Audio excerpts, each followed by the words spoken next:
এয়া ছাগলীকেইটাক এতিয়া চাপৰ টাইম।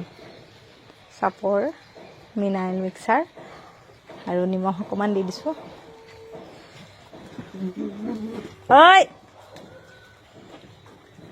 এই ডাঙৰ জাতৰ ছাগলীকেইটা নহয় ইমান বদমাছ। সিহঁতবিলাকক একদম সৰু মানে লোকেলকেইটাক খাবলেই নিদিয়ে। সিহঁত একদম পূৰা উৎপাত।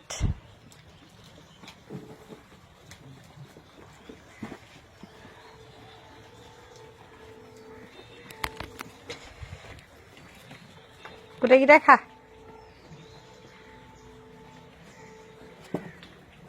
উৎপাত নকৰিবি ইহঁত।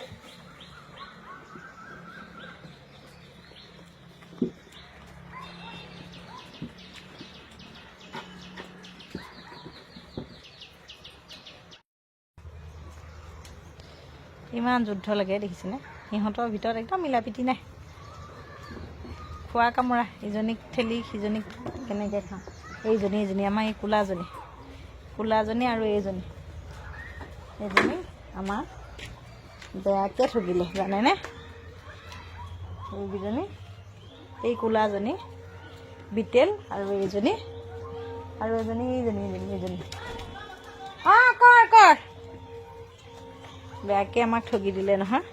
কি হ'ল কেছটো, মানে বিকাৰ সময়ত হেৰি কি কয় গাভিনী বুলিয়ে বিকিলে, কিন্তু আমি ভাবি আছোঁ জগিব বুলি ৰখোতে নজগে।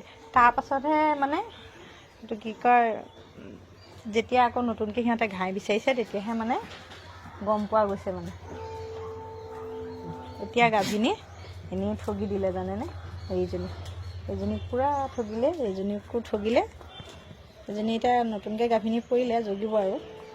কিন্তু আমাক বেপাৰীয়ে ঠগি দিলে যে গাভিনী বুলি কৈ বেছিকৈ দামটো ল'লে, কিন্তু গাভিনী নহয়। এনেকৈ গাভিনী ছাগলী কেতিয়াও কিনিবই নালাগে। মানে গাভিনী বুলি ক'লে এতিয়া আমি ছেকেণ্ড টাইমৰ পৰা ভুলতো মানে গাভিনী ছাগলী নিকিনো বুলিয়ে ভাবিছোঁ। কাৰণ গাভিনী ছাগলী বুলি কৈ পেলাই বিকে আৰু পইচাটো ঠিকেই লয়, কিন্তু গাভিনী মানে 3জনী আনিছিলোঁ, 3জনী আমাৰ তেনেকুৱাই হ'ল।